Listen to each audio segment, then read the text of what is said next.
चल अभी ये वाला क्यों क्वेश्चन नहीं से दिख रहा? स्टार्ट करते हैं, ठीक है। हाँ हाँ दिख रहा है। हाँ, अभी देखो इसके अंदर पहला क्वेश्चन क्या दिया हुआ है हम लोग को, विच एडब्ल्यू, ये सारे क्वेश्चंस ऑलरेडी आ चुके हैं, हाँ इसके लिए मेंशन किया हुआ है। Which AW services should a user use to learn about AW service availability and operations. मैंने बताया था इसमें कि अवेलेबिलिटी एंड ऑपरेशंस के लिए हम लोग का कौन सा रहता है, हेल्थ डैशबोर्ड। कैटलॉग। हाँ, सर्विस का अवेलेबिलिटी और हेल्थ बताने के लिए, अच्छा हेल्थ के लिए क्या? ओके ओके सॉरी सर मैं अवेलेबिलिटी और देखा सॉरी नहीं। अवेलेबिलिटी एंड ऑपरेशंस बताने के लिए फिर ये आएगा। क्लियर है? यस यस क्लियर है। यहाँ पे क्या बोला, लूजली कपल्ड आर्किटेक्चर। जब भी हमारा लूजली कपल्ड आर्किटेक्चर आएगा तो हमारे पास क्या तीन ऑप्शंस थे ना, कौन से हमारे आएंगे उसके अंदर। एक आता है हमारा लूजली कपल्ड, रुक जाओ, लूजली कपल्ड आर्किटेक्चर को कांटेक्ट करवाने के लिए आपस में, मतलब आर्किटेक्चर को कम्युनिकेट करने के लिए कौन सी सर्विस थी।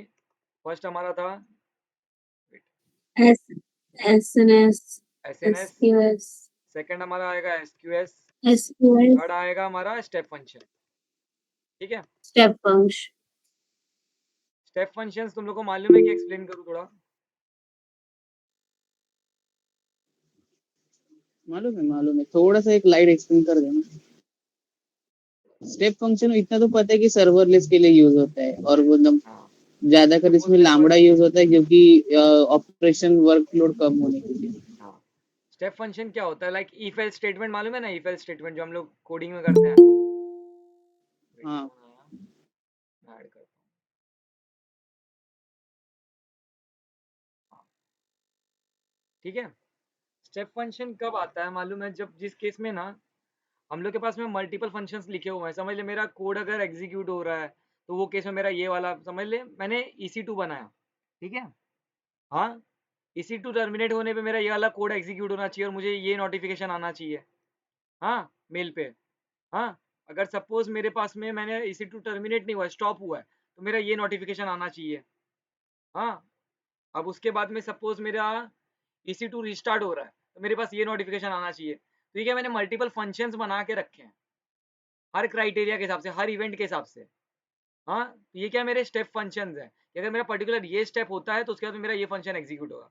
इसका क्राइटेरिया ऐसा भी हो सकता है कि सपोज तूने एक फंक्शन बनाया, जैसे हम लोग का देख, ये होता है ना, ये कार्ट पेज होता है शॉपिंग केस में, तो जो हमारा समझ ले पहला फंक्शन क्या होता है, हम लोग ऐड टू कार्ट करते हैं, फिर उसके बाद में बाय नाउ करते हैं, बाय मतलब बाय ऑप्शन सिलेक्ट करते हैं, फिर हम लोग उसके अंदर कार्ड डिटेल्स डालते हैं, और लास्ट हमारा क्या आंसर रहता है एक, जिसके अंदर हम लोग अपना एड्रेस फिल करते हैं, फिर लास्ट में हमारा बुकिंग कंफर्म हो जाता है।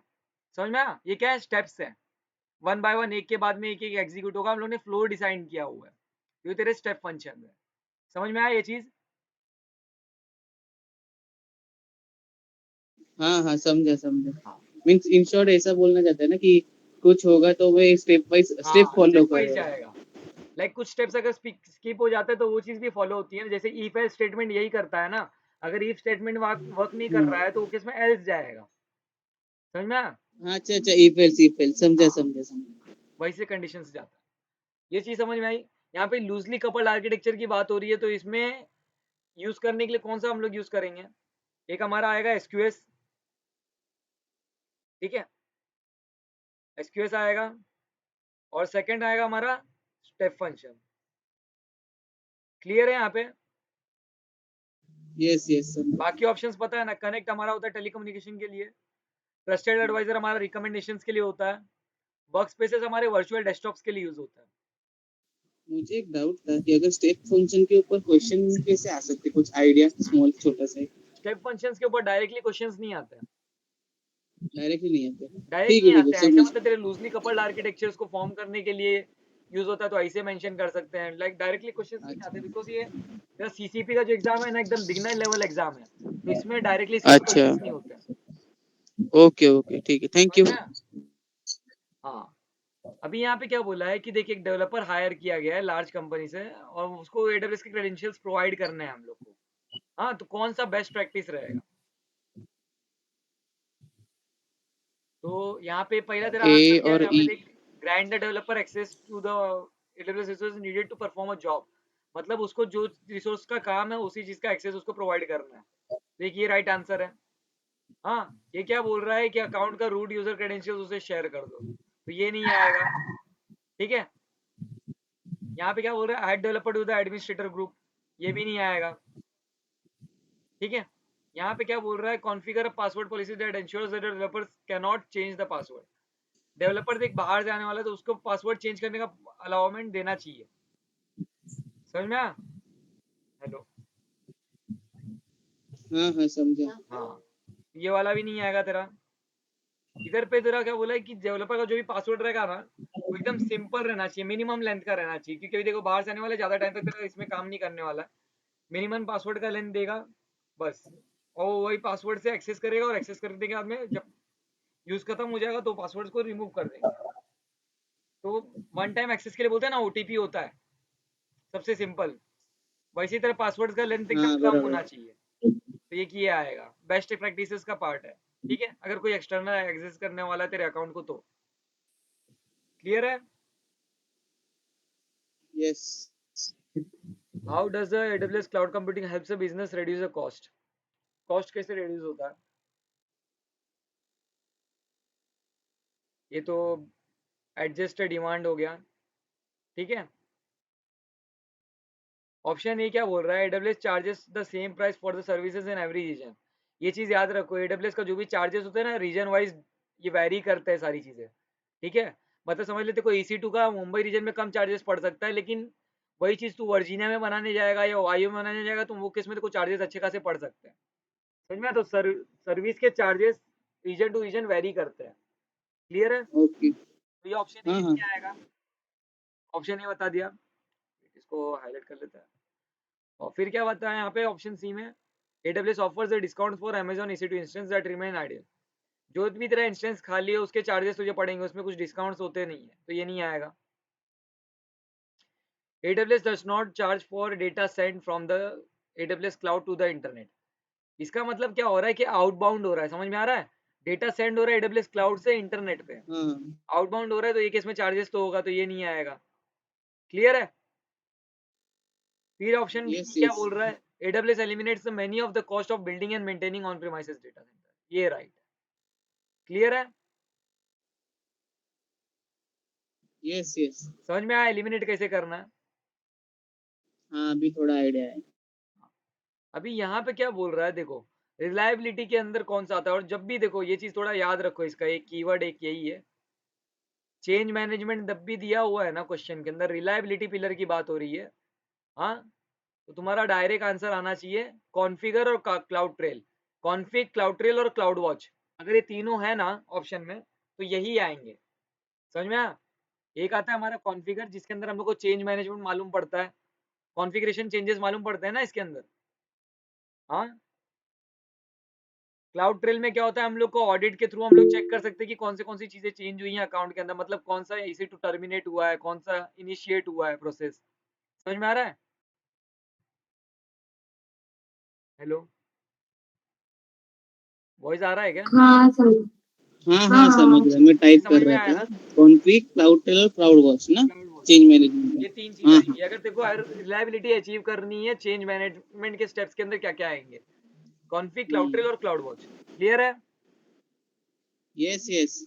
हाँ, देन अभी यहाँ पे नेक्स्ट क्वेश्चन क्या बोल रहा है, company wants to grant user in one account. ये तो अभी होके गया ना, तो हम लोग को यहाँ पे अगर वन अकाउंट का ये क्या बोलते हैं रिसोर्सेज का एक्सेस देना दूसरे अकाउंट में, हाँ, तो वो केस में हम लोग यूजर को रोल लगा सकते हैं। समझ में आया? एक्सेस एनालाइजर क्या करता है, समझा जो समझा। डेटा जो मैंने समझ ले जो भी अपना रिसोर्स शेयर किया हुआ है बाहर के अकाउंट से, उस चीज को एनालाइज करके बताता है मुझे, सिर्फ गाइड करता है, याद रखना, एनालाइजर सिर्फ गाइड करता है कि तूने ये ओके। पर्टिकुलर रिसोर्स का एक्सेस इस पर्सन को दिया है, एंड चाहिए तो तू रिमूव कर सकता है, क्योंकि टाइम अभी लिमिट खत्म हो गया। वो टाइम लिमिट खत्म होने पे से सिर्फ नोटिफाई करेगा कि ऐसा रिसोर्स शेयर हो रखा है, वो उसको डायरेक्टली तेरा एक्सेस रिमूव नहीं करेगा। ठीक है, वो तुझे ही करना है। तो ये आएगा। देन यहाँ पे क्या बोला है, IAM टैग, टैग बोला है, यहाँ पे टैग का बात नहीं हो रहा क्योंकि अभी यूजर को असाइन करना है परमिशंस। ठीक है, रिसोर्स का, तो हमारा IAM रोल के थ्रू हम लोग दे सकते हैं, एक रोल बना देंगे कि EC2 का फुल एक्सेस देना है और यूजर को असाइन कर देंगे डायरेक्टली बिना कोई परमिशन और पॉलिसी दिए। समझ में आया? Yes, yup, infrastructure as a code आ गया तो डायरेक्टली आंसर हमारा क्या आएगा? Cloud formation. ठीक है। अब यहाँ पे क्या बोल रहा है, a company wants to run its the workload on Amazon EC2 more than 1 year. 1 year से ज्यादा रन करना है तो कौन सा आएगा? Savings plan. सेविंग्स प्लान या तो फिर अगर रिजर्व इंस्टेंस दिया हाँ, रहेगा तो रिजर्व इंस्टेंस आएगा। क्लियर है? समझा, याद आया, याद। हाँ, eliminates the under utilize CPU capacity. ये तो ऑटो स्केलिंग के अंदर होता है, तो ऑटो स्केलिंग से रिलेटेबल कौन सा चीज है यहाँ पे? इलास्टिसिटी। elasticity, right. ठीक है। अब यहाँ पे क्या बोल रहा है, company needs to quickly and securely move files over a long distance between its clients and the Amazon S3। ठीक है। तो ट्रांसफर एक्सेलरेशन इनबाउंड में भी काम करता है, आउटबाउंड में, मतलब अगर तेरे को डेटा S3 बकेट से क्लाइंट के पास भेजना है तब भी काम आएगा, और क्लाइंट के पास से S3 में भेजना है तब भी काम आएगा। ये बस तेरा स्पीड को बूस्ट करता है, समझ में आया? डेटा जो ट्रांसफर हो रहा है ना उसके स्पीड को बूस्ट करता है। क्लियर है? यस। अब देखो ये थोड़े क्वेश्चंस आते हैं जो कि कैप के रिलेटेड होता है। इसके मेन कीवर्ड्स यही है, देखो एक्सेलरेट बिजनेस आउटकम जब भी आएगा तो डायरेक्ट आंसर हमारा क्या है? एनविजन। इन्विजन। ठीक है, ये याद रखो। एक्सेलरेट बिजनेस आउटकम आया तो डायरेक्ट आंसर एनविजन। अलाइन कब आएगा? जब क्वेश्चन में यहाँ पे दिया रहेगा कैपेबिलिटी गैप्स, वो भी क्वेश्चन नीचे आएगा, वो बताता हूँ मैं तभी। ठीक है, ये समझ में आया? Yes, yes. Which of the following is an AWS value propositions that describes the user's ability to scale infrastructure based on demand? Based on demand कैसे स्केल कर सकता है? कौन सा चीज है यहाँ पे जो यूजफुल है उसके लिए? B, resource elasticity. B, right. ठीक है। अभी नेक्स्ट देखते हैं यहाँ पे क्या बोल रहा है कि learn about service availability and operations. ये तो डायरेक्टली हम लोग का देखो क्वेश्चन यहाँ पे रिपीट हो रहा है। ठीक है, ये आएगा। अब यहाँ पे S3 की फंक्शनैलिटीज, कोर फंक्शनैलिटीज क्या है वो पूछ रहा है क्वेश्चन के अंदर। तो रीड करके देखो, यहाँ पे ऑप्शन ए तो नहीं आएगा बिकॉज वो EBS का फंक्शनैलिटी बता रहा है। क्लियर है? यहाँ पे क्या बता यस, रहा है? यस। EBS का बता रहा है। और यहाँ पे तेरा S3 फुल्ली मैनेज तो नहीं है, सर्वरलेस है वो। S3 स्केलेबल और फुल्ली मैनेज बता रहा है NFS स्टोरेज के लिए, तो यहाँ पे तो EFS आएगा ना। NFS में अगर बोल रहा है तो EFS आएगा, तो ये नहीं आएगा। तेरा डायरेक्ट आंसर क्या है? डी स्केलेबल वाला। है, हाई परफॉर्मेंस है और डेटा अवेलेबिलिटी रहती है इसके अंदर, S3 के अंदर। क्लियर है? Yes, yes. अब ये वो वाला क्वेश्चन है जो लास्ट इसमें वीडियो में डिस्कस किया हम लोग ने कि लाइक 2 TB का डेटा ट्रांसफर हो रहा है, तो कौन सी डेटा ट्रांसफर पे हम लोग को कॉस्ट नहीं लगेगा? जो data transfer from the internet अगर मेरे इसमें आ रहा है S3 बकेट में, तो वो केस में मुझे कॉस्ट नहीं लगेगा। लेकिन अगर मैं S3 बकेट से आउट अपना डाल रहा हूँ, डेटा बाहर भेज रहा हूँ, वो केस में चार्जेस लगेंगे। तो हमारा कौन सा फ्री है? इनबाउंड। ठीक है, इनबाउंड फ्री और आउटबाउंड के चार्जेस है, राइट? आउटबाउंड पे चार्जेस। अच्छा, क्लियर है? ओके। और यस, ये yes. Data transfer between AWS regions में भी चार्जेस होता है, और बिटवीन अवेलेबिलिटी जोन्स में भी चार्जेस होता है, याद रखना। ठीक है। Yes, yes. अभी देखो ये क्वेश्चन आया था हम लोग को भी। ये क्या था? ये company is using a free tier, company free tier account use कर रही है। अभी एक पॉइंट के बाद में क्या हुआ कि कंपनी का जो फ्री टियर था ना वो एक्सपायर हो गया। ठीक है, फ्री टियर का पीरियड एक्सपायर हो गया क्योंकि उसने कुछ ऐसी सर्विसेज यूज कर ली जो कि फ्री टियर में इंक्लूडेड नहीं थी।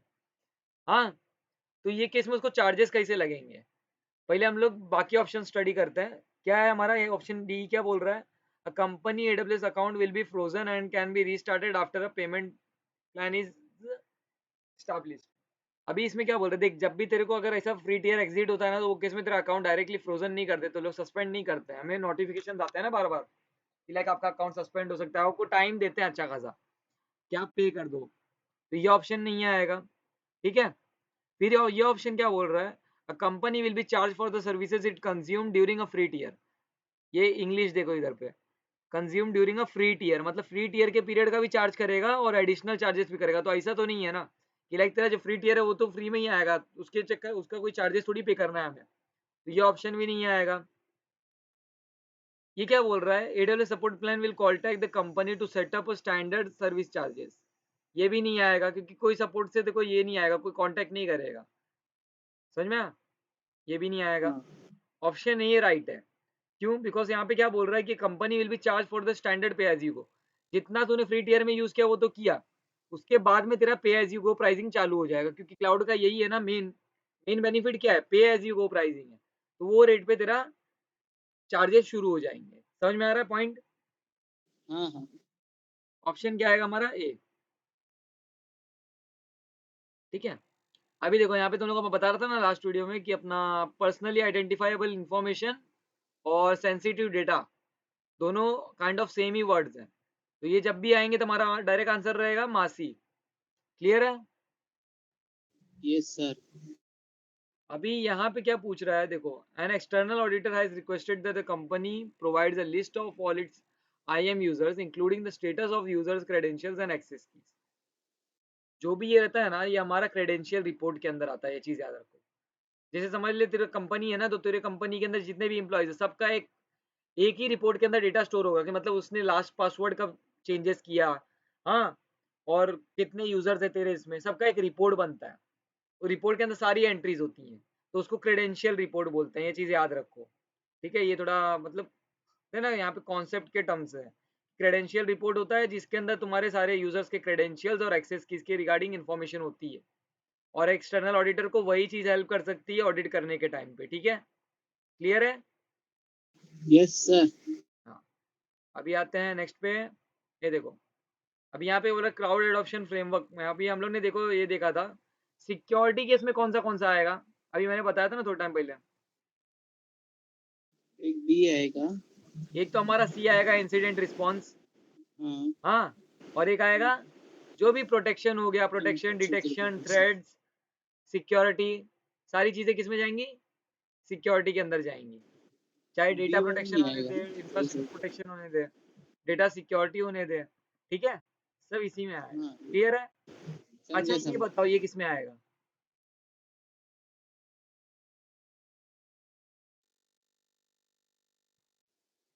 ये देख, इसका ऐसे याद रख, ये जो दोनों है ना, ऑपरे अपना ऑब्जर्वेबिलिटी और इंसिडेंट एंड प्रॉब्लम मैनेजमेंट, ये तुम्हारा इसके अंदर आता है, क्या बोलते हैं अपना, ऑपरेशंस के अंदर आता है। ठीक है, और ये तुम्हारा ये है, क्या बोलते हैं, ये हम लोग का डिस्ट्रैक्टर है, ये किसी के अंदर का पार्ट नहीं है, मतलब कोई भी पिलर का पार्ट नहीं है। स्टार्टिंग के जो दो थे ये हमारे ऑपरेशंस पिलर के पार्ट थे, और ये दोनों सिक्योरिटी पिलर के पार्ट है। क्लियर है?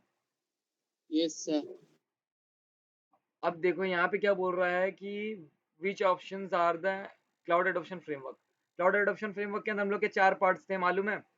एनविजन, अलाइन, लॉन्च और स्केल। लॉन्च। ठीक है, तो यहाँ पे तुम्हें जो दो दिख रहे हैं क्लाउड एडॉप्शन फ्रेमवर्क के, वो कौन से हैं? एनविजन है और अलाइन है। क्लियर है? तो ये यस आंसर है। सर। अब देखो यहाँ पे क्वेश्चन में मेंशन क्या है, कैपेबिलिटी गैप्स। जब भी कैपेबिलिटी गैप्स मेंशन होगा तो केस में हमारा डायरेक्ट आंसर आता है अलाइन। समझ में? क्लियर है? Yes sir. अलाइन के अंदर कौन सी चीजें आती है, रुक जाओ मैं यहीं पे मेंशन करता हूँ, चीज तुम लोग भी नोट करते जाओ। एनविजन के अंदर कौन सा पिलर आएगा? एक आएगा बिजनेस, ठीक है, पीपल और गवर्नेंस। पीपल और गवर्नेंस, और अलाइन में कौन सा आएगा हमारा? प्लेटफॉर्म। क्लियर है? Yes sir. और यहाँ पे क्या आएगा हमारा? Security and operation. वेट, कोई तो आया क्या?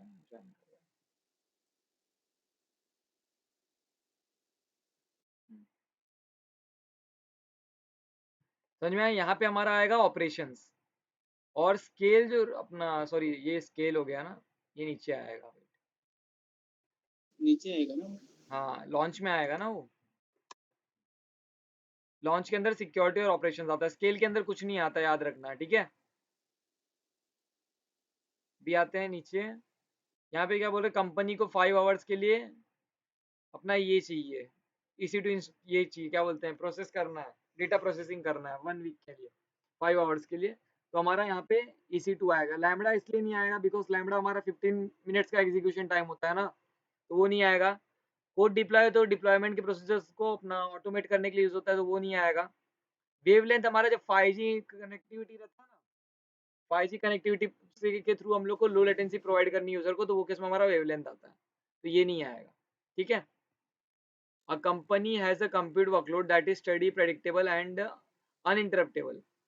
तो कॉस्ट इफेक्टिव परचेसिंग ऑप्शंस, देखो तुम लोग को अभी बताया था ना मैंने कि जब भी ये क्वेश्चन ऐसा कुछ आएगा तो वो केस में दोनों ऑप्शंस बताए जाएंगे कि कॉस्ट इफेक्टिव कौन सा हो सकता है। ये एक हमारा क्या आएगा, रिजर्व्ड इंस्टेंस, और एक आएगा हमारा सेविंग्स प्लान। क्लियर है? Yes sir. अभी ये वाला देखो, इसमें क्या बोल रहा है, which of the following is an advance stage that users experience when they move on premises workload to the AWS cloud. AWS cloud पे क्या होता है,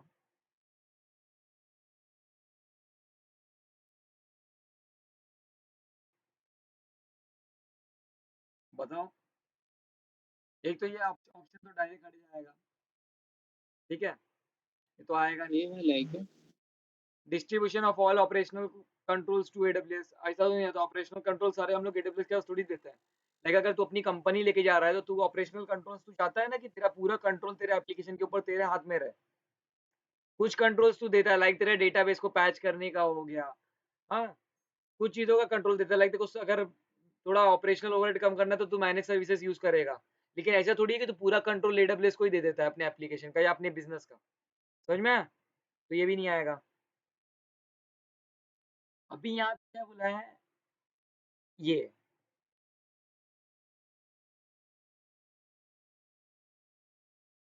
ऑपरेशनल एक्सपेंस मतलब क्या होता है कि तुम्हारा जो भी है ना, क्या बोलते हैं, वेरिएबल वेरिएबल एक्सपेंस। एक्सपेंस, ये बोल रहे हैं कि एलिमिनेट करता है वेरिएबल एक्सपेंस को। वेरिएबल एक्सपेंस को एलिमिनेट नहीं करता ये केस में, वेरिएबल एक्सपेंस ही तुम्हारा मेन रहता है ना यहाँ पे। समझ में आया? ये भी आएगा हमारा रेड मार्क में। हमारा राइट आंसर क्या है, yes elimination of expenses for running and maintaining a data centres. Clear है? Yes sir. अब देखो यहाँ पे क्या बोल रहा है कि a global wants to migrate its third party application to the AWS cloud, wants help from a global team of experts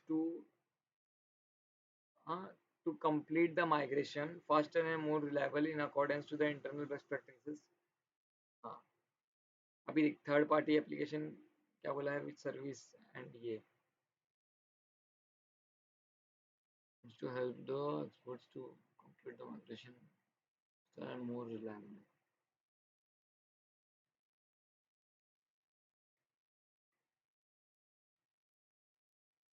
global team of experts तुम्हारे कौन से हैं यहाँ पे, प्रोफेशनल सर्विसेज। एक प्रोफेशनल सर्विसेज, या तो यहाँ पे तुम्हारा APN दिया रहेगा तो वो आएगा आंसर। ठीक है, उसको माइग्रेट करना है कम्प्लीटली, लेकिन उसको ग्लोबल टीम ऑफ एक्सपर्ट से तेरे को गाइडेंस चाहिए पहले। यहाँ पे देख, पहले यहाँ पे गाइडेंस का है। क्लियर, समझ में आ रहा है अलाम? Yes yes. इसका ये आएगा। यहाँ पे फिजिकल लोकेशन किसको बोलते हैं, ग्लोबल इंफ्रास्ट्रक्चर के अंदर हमारा रीजन है। बाकी सारे ऑप्शंस तो सारे इनवैलिड है। अभी यहाँ पे क्या बोला है, wants to protect the AWS cloud infrastructure system assets and the risk assessments and mitigation task. Mitigation task हमारा किसके अंदर आएगा, सिक्योरिटी। सब सिक्योरिटी के रिगार्डिंग बात हो रहा है ना, कि तेरा जो भी इंफॉर्मेशन उसको प्रोटेक्ट करना है, प्रोटेक्शन हो गया, डिटेक्शन हो गया, थ्रेट वल्नरेबिलिटीज को फाइंड करना हो गया, सारी चीज सिक्योरिटी के अंदर आती है। अब देखो यहाँ पे रोटेट करना है, क्या बोल रहा है हमारा, रुक जा। A company has an AWS account. The company wants to audit its password and the access key rotation details for compliance purpose. अभी इसको क्या चाहिए, डिटेल्स चाहिए एक्सेस की रोटेशंस के। तो हम लोग ने ऊपर देखा ना अभी कि क्रेडेंशियल रिपोर्ट हम लोग को डिटेल्स प्रोवाइड करता है रोटेशंस के रिगार्डिंग यूजर्स के। समझ में आया? हमारा कौन सा यस आएगा, sir. Credential report. Credential reports के अंदर हमारे सारे डिटेल्स आएंगे। क्लियर है? यस यहाँ पे क्या यस बोला है कि एक अपना AWS का कॉस्ट का थ्रेशोल्ड पर्टिकुलर अमाउंट पर रीच होगा तो वो टाइम पे हम लोग को कौन सी चीज़ें नोटिफाई कर सकती हैं यहाँ पे। तो एक होता है तुम्हारा क्लाउड वॉच के थ्रू तुम लोग ना किसी पर्टिकुलर सर्विस का भी एक अमाउंट सेट कर सकते हो। जैसे हम लोग बोलते हैं ना बजट्स में क्या होता है, हम लोग पूरे आर्किटेक्चर का अमाउंट सेट करते हैं ना कि $500 सेट किया हुआ है। सेम वे में तुम लोग क्लाउड वॉच के थ्रू किसी सर्विस का भी सेट कर सकते हो। जैसे EC2 को तुमने सेट किया कि $5 का बिल बनना चाहिए, उसके आगे नहीं जाना चाहिए, तो $5 के बिल पे तेरे को नोटिफाई करेगा कि आपका बिल अभी एक्सीड हो रहा है। समझ में आ रहा है पॉइंट? यस। देन यहाँ पे क्या बोल रहा है, user needs a programmatic access. उसको प्रोग्रामेटिक एक्सेस चाहिए तो कौन सा आएगा?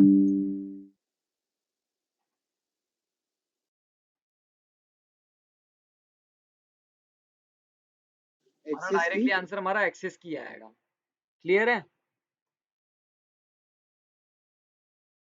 एसएसएच कब आता है पब्लिक की का? क्या हुआ? जब हमें अंदर जो घुसना था तब ना। एसएसएच हाँ, वो जो थर्ड ऑप्शन था ना वो समझा नहीं। नहीं नहीं, वो उसको रहने दे। वो पब्लिक कीज मतलब क्या हो गया, इसका जो पेम फाइल हम लोग बनाते हैं ना उसको बोलते हैं। अच्छा अच्छा, ओके ओके ओके, समझा। हाँ, थैंक यू। यहाँ पे क्या बोल रहा है, विच AWS सर्विस और feature identifies the Amazon S3 और IAM has been shared with the external entity। जब भी एक्सटर्नल एंटिटी का बात होगा तब क्या होगा? Access C. एनालाइजर। क्लियर है? Yes yes. हाँ, इसमें कुछ डाउट रहेगा तो पूछो, फिर मैं एक्सप्लेन करता हूँ वाला। An e-commerce company has migrated its infrastructure from on-premises data center to AWS. Which cost is the company's direct responsibility? Company का डायरेक्ट रिस्पॉन्सिबिलिटी क्या रहेगा? पहला चीज तो ये हार्डवेयर के रिगार्डिंग कुछ नहीं रहेगा कंपनी का रिस्पॉन्सिबिलिटी, ये ऑप्शन हट गया। Power of the AWS servers का भी नहीं आएगा, मतलब उसको जो लाइट वेट का है वो तो AWS खुद मैनेज करेगा ना, ये भी नहीं आएगा। Physical security of the data centres भी नहीं आएंगे। ठीक है, तो ऑप्शन हमारा क्या बचता है, जो भी मैं एप्लीकेशन लेके जा रहा हूँ, मतलब जो चीजें मैं माइग्रेट कर रहा हूँ उसका लाइसेंस ये सब जो भी मेरे को रन करने के लिए लगेगा, वो सारी चीजें का कॉस्ट कौन मैनेज करेगा? कस्टमर मैनेज करेगा। ठीक है, इसके यस अंदर क्या आएगा, हमारा जो कोड रहेगा प्लस हमारा जो लैम्बडा फंक्शन है उसको हम लोग मैनेज करेंगे लैम्बडा के केस में। कस्टमर की रिस्पॉन्सिबिलिटी क्या है?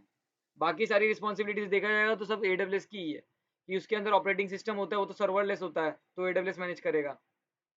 Hardware is working in the data centre वो भी वो चेक करेगा। Shutting down the function lambda function ये भी वही चेक करेंगे। समझ में? हम लोग का काम क्या है, सिर्फ कोड को मैनेज करना और फंक्शंस के अंदर उसको स्टोर करना। क्लियर है? यस। अब क्या बोला है कि company has a 5 TB of data stored in the company plans to occasionally run queries. देखो S3 किसके साथ में कंपैटिबल होता है क्वेरीज रन करने के लिए? अथीना के साथ में। ये चीजें याद रखना, ठीक है? ये थोड़ा टर्म वैसे थियोरी का है। A company plans to run occasionally run queries, ये वर्क कैसे करती है तुम लोग को थोड़ा मैं गाइड बताता हूँ इसके अंदर। अभी सपोज मेरे पास में ना ये मेरा S3 बकेट है, ठीक है? हाँ, और ये मेरा क्या दिया हुआ है मेरा यहाँ पे, ये मेरा अथीना है, ठीक है? तुम लोग को मालूम है हम लोग ने ये किया था क्या बोलते हैं, जब भी हम लोग कोई प्रोजेक्ट बनाते हैं तो अब अगर सपोज मेरा टीम मेंबर्स आते हैं तो मेरे को उनके भी पीसीज में प्रोजेक्ट को रन करना है, तो हम लोग क्या करते हैं, जब बार बार डेटाबेस नहीं बनाते हम लोग एक एसक्यूएल फाइल बनाते हैं। समझ में आया? अभी मैंने क्या किया, इसमें मेरा क्या है, एक एसक्यूएल फाइल है, ये एसक्यूएल फाइल है मेरा, हाँ, जिसके अंदर पूरा डेटाबेस क्रिएट करने का कोड लिखा हुआ है। यहाँ पे लेता हूँ इसको थोड़ा, क्लियर है एसक्यूएल डेटाबेस का। और यहाँ पे यस मेरा क्या है, वेब एप्लीकेशन है, या तो बोल दे कि मेरा डेटा जो भी हम लोग का है वो सारे डेटा यहाँ पे स्टोर्ड है। ठीक है, अब ये डेटा पे मेरे को कंटिन्यूसली क्वेरी करना है, तो ये अथीना क्या करेगा मालूम है, ये जो चीज़ है ना, ये फाइल्स को यहाँ से खींचेगा, हाँ, दोनों फाइल्स को, और ये जो क्वेरीज है ना, ये सारी क्वेरीज, ये सारी परफॉर्म करके यहाँ पे एक ये बनाएगा, उसका एक आउटपुट जनरेट करेगा। क्लियर है? यस।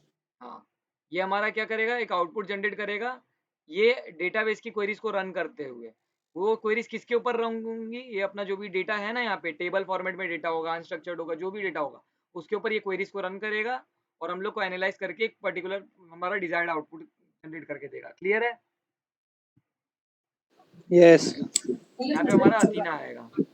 एथियन क्लियर है? काइनेसिस हमारा किसके लिए होता है? रियल टाइम और नियर रियल टाइम एनालिसिस के लिए होता है। रेडशिफ्ट हमारा डेटा वेयर हाउस है। आरडीएस हमारा SQL database. Belongs to peoples perspective. देखो पीपल्स पर्सपेक्टिव हम लोगों ने ध्यान से देखा था तो वो टाइम हमारा क्या था, एक क्लाउड फ्लुएंसी था जो पीपल का पार्ट था। ठीक है, ये आएगा डायरेक्टली आंसर। स्ट्रेटेजिक पार्टनरशिप हमारा आता है बिजनेस के अंदर। ठीक है, और इवेंट मैनेजमेंट किसके अंदर आता है हमारा? ऑपरेशंस। जैसे याद रखो ये चीज। डेटा आर्किटेक्चर, आर्किटेक्चर का जो भी होगा हमारा किस में ज्यादा होता है? प्लेटफॉर्म में। क्लियर है आला? हाँ क्लियर यस हाँ। अभी यहाँ पे देखो क्या बोल रहा है कि company wants to migrate its on premises relational database, AWS cloud में माइग्रेट कर रहा है। और जियोग्राफिकल लोकेशन मतलब इधर पे क्या पूछ रहा है? Company wants to use infrastructure as close to its current geographical locations. तो उसने क्या बोला कि मेरा एक कंपनी यहाँ पे रन कर रहा है तो मुझे नियर बाय जियोग्राफिकल लोकेशंस के अंदर लेना है। तो नियर बाय जियोग्राफिकल लोकेशंस को हम लोग क्या बोलते हैं? रीजन्स बोलते हैं ना। हाँ, यस ज्योग्राफिकल रीजन्स मतलब समझ ले। अभी मेरे को मेरा कंपनी मुंबई में है कहीं पे, हाँ, और मेरे को कनेक्ट करना है एडब्ल्यूएस से। तो वो केस में मैं क्या करूंगा? अपने नियर बाय जो भी मेरा ये रहेगा रीजन, वहां से कनेक्ट करूंगा ना, तो वो रीजन आएगा यहाँ पे, क्योंकि पर्टिकुलर किसी इसका जगह का नाम बताया नहीं है ना, उसने बोला कि जियोग्राफिकल लोकेशन। तो इसके लिए एडब्ल्यूएस रीजन आएगा। क्लियर आया समझ में? यस हाँ। अब ये क्या बोल रहा है? Company is exploring the use of the AWS cloud and needs to create a cost estimate for a project before the infrastructure is provision. Infrastructure provision होने से पहले कॉस्ट कौन बताएगा? माइग्रेट करने से पहले। Pricing Pricing calculator pricing calculation. Calculator right. ठीक है, अब यहाँ पे क्या बोल रहा है? Company is building an application that needs to deliver images and videos with minimal latency. Minimal latency और कॉस्ट इफेक्टिव मैनर में कौन डिलीवर कर सकता है? हमारा Cloud. Cloud front. अगर हम लोग क्रॉस रीजन रेप्लिकेशन करेंगे ना, ये भी करता है, बट इसमें क्या होगा? हमारा कॉस्ट बढ़ जाएगा, तो ये कॉस्ट इफेक्टिव नहीं रहेगा। समझ में आया? क्योंकि मैं रेप्लिका बना के रखूंगा ना, मैंने जो डेटा S3 बकेट एक रीजन में रखा है वही रीजन से मेरे को कॉपी करके दूसरे रीजन में रखना पड़ेगा, तो मुझे दोनों जगह के पे करने पड़ेंगे चार्जेस। समझ में आया? इसके लिए कॉस्ट इफेक्टिव नहीं है। अभी देखो यहाँ पे क्या बोल रहा है कि needs to temporary use. Temporary आ गया तो हमारा डायरेक्ट आंसर आता है STS। फेडरेटेड यूजर्स की बात हो रही है ना, दिख रहा है? वेट, मैं हाईलाइट करता हूँ।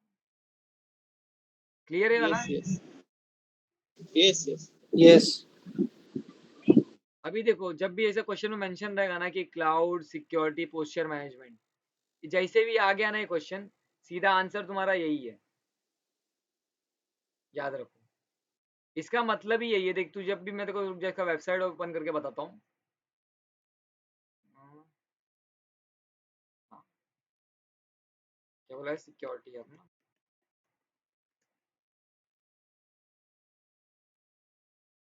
ये देख, दिख रहा है? डायरेक्ट आया ना, cloud security posture management. Yes yes हाँ, ये उसका मतलब मेन टर्म है। उसको ऐसा सिंपल लैंग्वेज में बोलते हैं ना, हमारे को समझने के लिए उसने ये वर्ड यूज किया हुआ है, अदरवाइज उसका नेम यही आएगा। क्लियर है? अभी आते हैं हम लोग नीचे यस में। यस क्या बोला है? Company has a test AWS environment. The company is planning on testing an application with the AWS. The application can be interrupted. Interrupted हो गया तो spot instance. Clear है? यस यस हाँ. अभी क्या बोल रहा है कि which AWS service provides a command line access to the AWS web browser. याद रखना, तुम लोग को मालूम है क्लाउड शेल एक होता है। क्लाउड शेल के अंदर तुम लोग को एक्सेस कीज ये सब बताने की जरूरत नहीं पड़ती है। समझ में आया? वो तुम्हारा वेब बेस्ड टूल है, कमांड लाइन यस है, जहां से तुम लोग डायरेक्टली बोलते हैं ना, बिना EC2 को क्रिएट किए डायरेक्टली तुम लोग एक्सेस कर सकते हो वहां से। समझ में आया? तो ये क्लाउड शेल ही है। यस क्योंकि हमारा कमांड लाइन एक्सेस प्रोवाइड करता है टूल्स और रिसोर्सेज को एक्सेस करने के लिए वेब ब्राउजर के अंदर। क्लियर है? Yes. वर्क स्पेसेस तो मालूम है, क्लाउड मैप करके कुछ है नहीं, और क्लाउड एचएसएम तुम्हारा हार्डवेयर सिक्योरिटी मॉड्यूल है, याद रखो, हार्डवेयर सिक्योरिटी मॉड्यूल है, जो कि हमारे कीज को स्टोर करने के लिए यूज होता है, कीज को स्टोर एंड मैनेज करने के लिए यूज होता है। ठीक है, समझ में आया? हाँ और यहाँ पे क्या बोला है, company wants to establish a schedule for rotating day. अच्छा देखो, अब यहाँ पे शेड्यूल करना है लिस्ट ऑपरेशनल ओवरहेड में, तो क्या होगा, सीक्रेट मैनेजर्स, क्योंकि रोटेटिंग के लिए जो यही होता है ना। क्लियर है? Yes. Yes, yes, yes. Licence manager basically तुम लोग समझ लो, कोई भी अगर एप्लीकेशन लेके एडब्ल्यूएस पे जाते हो तो उस चीज का लाइसेंस को सबको मैनेज करना लाइसेंस मैनेजर्स के थ्रू होता है। System managers multiple EC2 fleet of EC2 पे, फ्लीट ऑफ EC2 पे जो हम लोग को सेम कमांड्स रन करने होते हैं ना, रन करने के लिए हेल्प करता है। ठीक है, लाइक समझ ले तेरा कौन सा हो गया कमांड जिसके अंदर अपडेट अपग्रेड, मालूम है ना, जो हम लोग ने किए थे।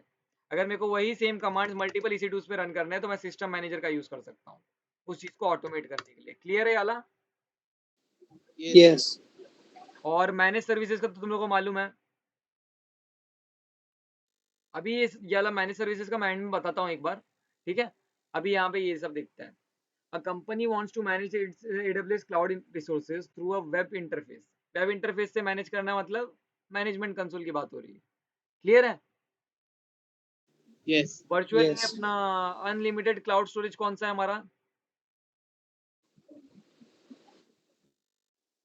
Hybrid cloud SD. स्टोरेज पूछ रहा है, याद रखना स्टोरेज इसको। Hybrid cloud storage, storage gateway storage gateway आएगा।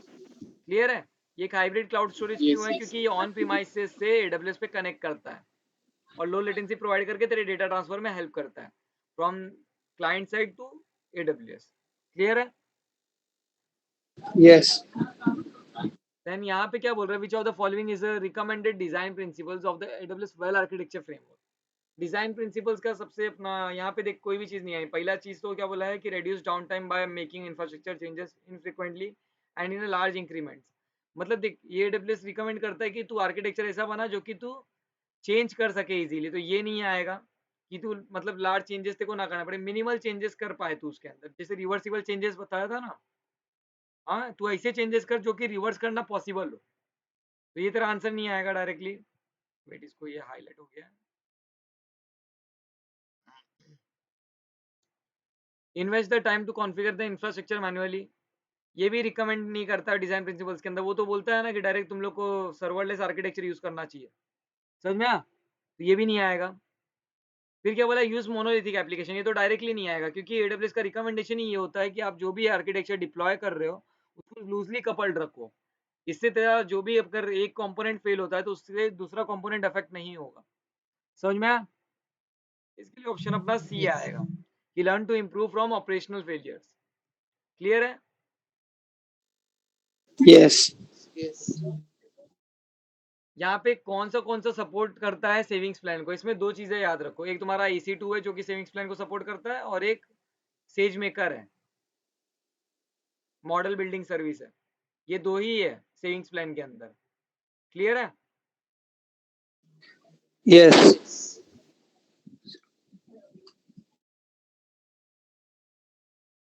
एप्लीकेशन कोड के थ्रू हम लोग को एक्सेस करने का कौन अलाउ करता है? SDK. SDK, क्योंकि मैनेजमेंट कंसोल से तो हम लोग को GUI मिलता है।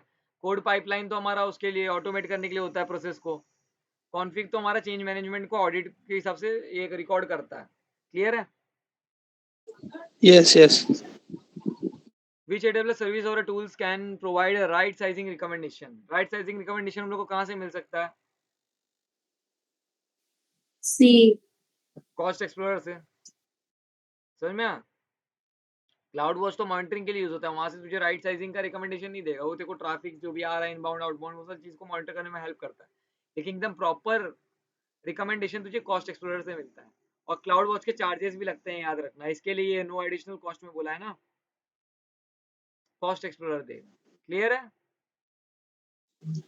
Yes. कॉस्ट एक्सप्लोरर बस विजुअलाइज करता है ना?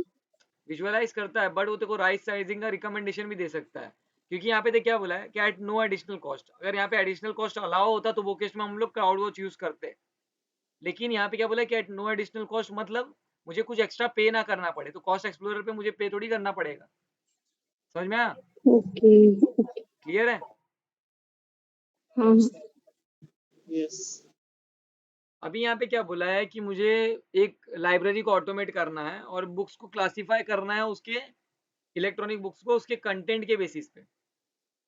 तो वो याद है हम लोग का एक था जिसमें हम लोग resume ATS friendly natural language processing, हाँ, उसमें क्या होगा Comprehend. हाँ। कि हम लोग देंगे ना, समझ ले मैंने कीवर्ड डाला हुआ है, बुलियन स्ट्रिंग्स, याद है बुलियन स्ट्रिंग्स?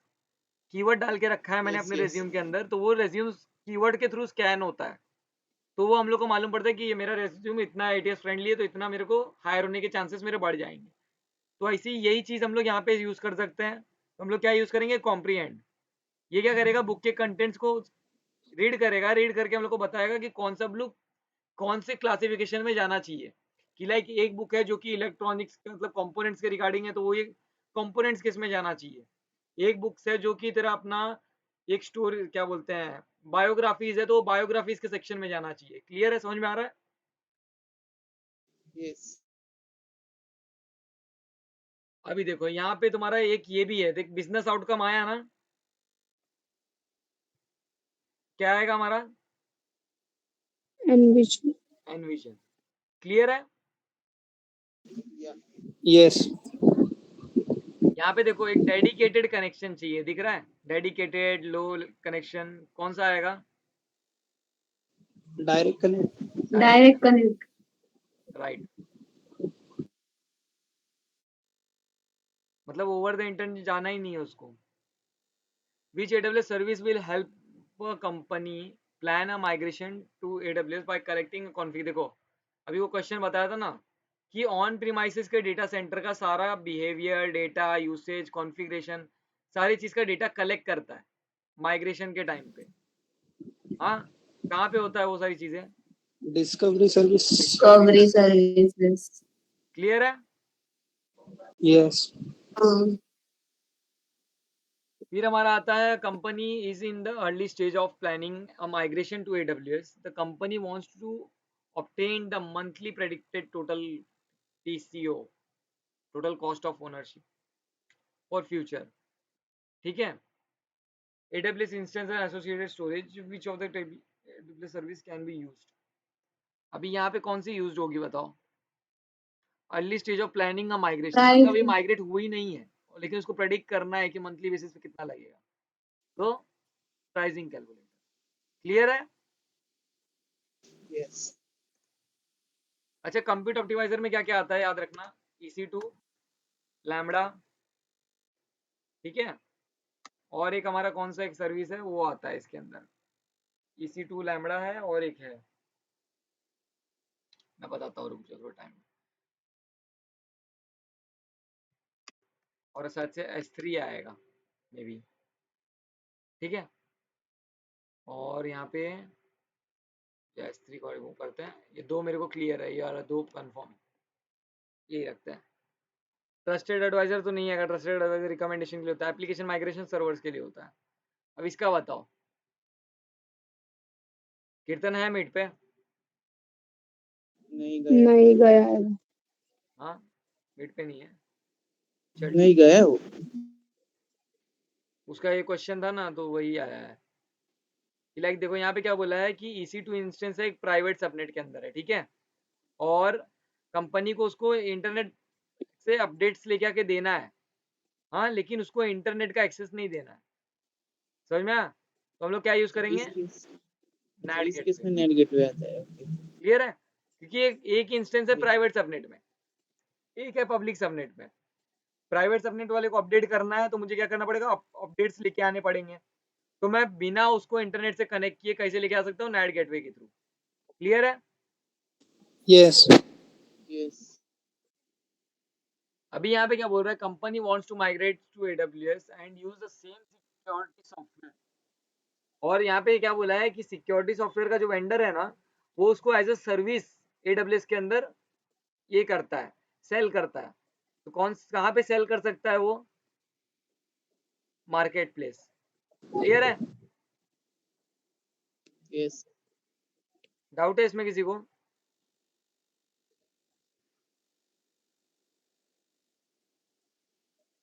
हाँ नहीं। नहीं नहीं, मतलब वो परचेस नहीं कर रहा नहीं। है ना, परचेस का ऑप्शन हाँ, वही आएगा।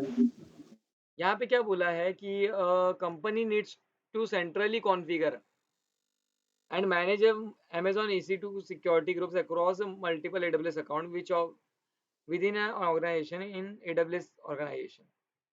तो क्या बोला है कि which AWS service should company use to meet this requirement। जब तेको ये बोला है ना कि सेंट्रली कॉन्फ़िगर करना है Amazon EC2 के सिक्योरिटी ग्रुप्स को अक्रॉस मल्टीपल AWS अकाउंट्स, वो केस में तेरा ये आएगा, समझ में? Firewall manager. क्लियर है? यस। हाँ, ये वाला आएगा जब भी तुमको बोला है कि company needs to centrally configure and manage Amazon VPC security groups across multiple AWS accounts. Firewall manager से तुम लोग मैनेज कर सकते हो कि कौन से इसमें कौन सा फायरवॉल अलाउ होगा, मतलब जो तेरा ज़्यादा डेटा है, बोलते हैं ना ज़्यादा डेटा को सिक्योरिटी की जरूरत है, वो केस में तू उसके ऊपर शील्ड एडवांस का प्रोटेक्शन लगाएगा। लेकिन जो तेरे को लग रहा है कि चल ठीक है, डॉस से प्रोटेक्शन नहीं भी मिला तो भी चलेगा, तो क्या करेगा? शील्ड स्टैंडर्ड यूज करेगा उसके लिए। समझ में आया? तो ऐसे रिसोर्सेज के हिसाब से तू उसको फायरवॉल्स असाइन करेगा। क्लियर है? यस। क्या बोला है? डिस्ट्रीब्यूटेड डिनायल ऑफ सर्विस किसके अंदर होगा? शील्ड। Shield, right. ठीक है। यहाँ पे क्या बोला है? Visually design and build serverless application. Serverless application app को बिल्ड और रनर। डिजाइन करने के लिए हम लोग को एप्लीकेशन कंपोजर होता है। अरे एप्लीकेशन कंपोजर मालूम है ना? Drag sorry. And drop. Yes yes, याद है हाँ। याद है। Drag and drop. क्लियर है? यस। ऐप रनर मालूम है ना? रैपिड डिप्लॉयमेंट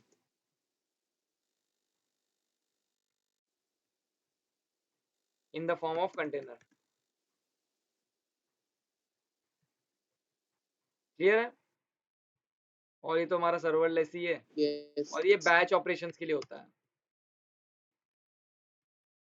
इसमें मतलब सेम ही काम होता है। समझ ले तूने AMI बनाया ना EC2 का, तो वो AMI को अगर तेरे को डायरेक्टली अपने आप एग्जीक्यूट करवाना है किसी भी सिचुएशन में, तो ये काम वो कर सकता है, बैच ऑपरेशन से परफॉर्म करवा सकता है उसके ऊपर। ठीक है। अब ये सबसे ज्यादा कॉमनली आया हुआ क्वेश्चन है। क्या बोल रहा है कि company has a fleet of cargo ships. Cargo ships के अंदर मल्टीपल सेंसर्स हैं। हाँ, और वहां पे कोई इंटरनेट कनेक्टिविटी नहीं है, याद रखना, ये सबसे मेन इसका कीवर्ड है। मतलब कोई इंटरनेट कनेक्टिविटी नहीं है, और कंपनी को क्या करना है? डेटा को कलेक्ट करना है, फॉर्मेट करना है, प्रोसेस करना है सी में ही। हाँ, और फिर AWS के ऊपर भेजना है। तो कैसे यू भेजेगी? स्नोबॉल एच का यूज करते हुए। स्नोबॉल है। यहाँ पे तुझे क्या चाहिए? इंटरनेट चाहिए, IGW चाहिए ना। हाँ, ये तो तेरा UI हो गया, ये नहीं आएगा।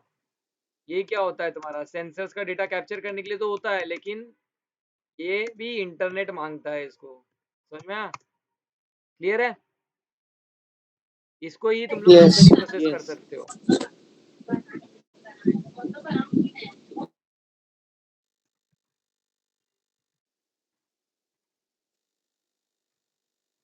क्लियर है?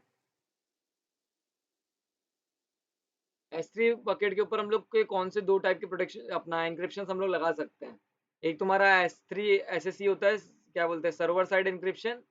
और एक server side KMS encryption. KMS का मतलब क्या हो गया कि जो कि हम मैनेज कर रहे हैं वो वाली। ठीक है।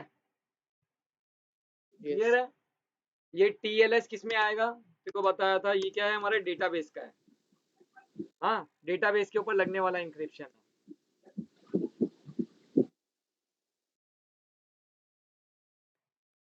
और ये बाय डिफॉल्ट एनेबल रहता है, याद रखना।